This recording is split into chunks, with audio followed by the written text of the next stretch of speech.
Here I come. Here I come. Manchester United.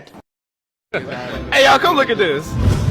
ቶታል ሰግጣ ከሆነ የፈመስከው ፖቴንሻል ስለሌለን የሰገጥከው ስለዚህ ከፈመስክ በኋላ ትወርዳለህ ማለት ነው ስለዚህ እየሰሩ ላይክ ብሪክ ባይ ብሪክ ስቴፕ ባይ ስቴፕ መፈመስ ይሻላል ላይክ ሰግጣ ልትፈመስ ይችላል ሰግጣ ግን አትቀጥል ኦ ማይ ስማ ወይዬ ሰግጠ ማሸነፍ አለብን ንገራቸው ነው ማንቸስተር ዩናይትድ እያሳፈርክን ያለው ይህ ቮት ማለት ነው መብላት አለብን ይኸውላችሁ እኔ ሜንሽን ያደርገኛል ባዮ ላይ ያለ ሊንኩ የገቡ ቮት ያርጉ ንገራቸው ወታደራዊ ቀጭን ትእዛዝ ስጠልኝ ሰግጠ ትመርጠዋለህ አቢ ይችላል አቢዩኤል ታዲያስ ታሸንፋለህ ሀቅ ነው ስንት ነው ያለው ቮታው በ3000 ምናምን እየመራን ነው በ30000 ነው መሆን ያለበት ያዶኒ ቤተሰብ አያሳፍረኝ አይ ነው አይደል እንዴ እባካችሁ ሰግጣችሁ ቮት አድርጉ አይደል ፒስ በቃ